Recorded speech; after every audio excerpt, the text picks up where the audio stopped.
Quand j'ai commencé à tourner, je suis tombé sur le magnifique livre de Abdoulatif Diop, qui est un de vos confrères, qui s'appelle Bokane, l'éternelle légende. Donc j'ai discuté avec lui pour acquérir les droits du livre. Et à partir de cela, ça m'a donné une mine d'informations. Et j'ai pu, finalement réaliser le film, mais avec l'appui d'Abdoulatif Diop, avec ses archives et surtout le travail extraordinaire qu'il avait déjà entamé. Alors les difficultés, c'est souvent d'ordre financier, hein, parce qu'un film, ça coûte de l'argent, c'est des voyages, il faut payer l'équipe technique, il faut acquérir des archives qui coûtent cher, elles ne sont pas gratuites. Il faut aussi payer ce qu'on appelle la post-production, c'est-à-dire les montages, les droits de musique, d'utilisation de musique. C'est ça qui a été difficile, c'est de réunir les fonds pour faire ce film-là.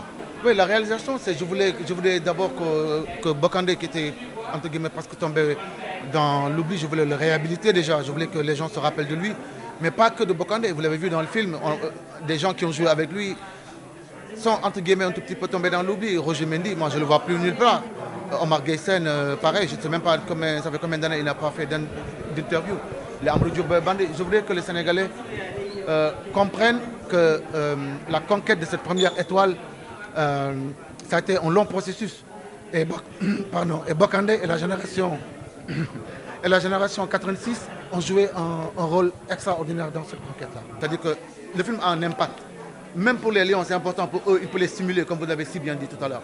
Voilà, ce qui est important, c'est qu'on puisse transmettre, que les générations comprennent que elles vont passer, une autre génération va venir, mais il y a ce lien.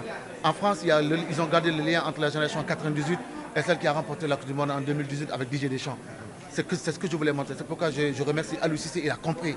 Quand j'ai insisté, je lui ai envoyé la bande-annonce. Il m'a dit, ah, cousin, je comprends maintenant ce que tu veux faire.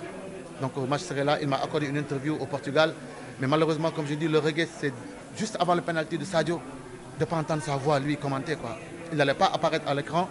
Et ça aurait donné, sur le plan cinématographique, quelque chose de formidable. Parce qu'on ne voit pas sa voix. On ne voit pas son visage. On voit ses mains, on voit un peu sa coiffure, le truc orange qu'il a à côté. On entend sa voix et il commente. Il allait apparaître à l'écran, il allait apparaître de dos, pas plus d'une minute. Mais malheureusement, voilà quoi.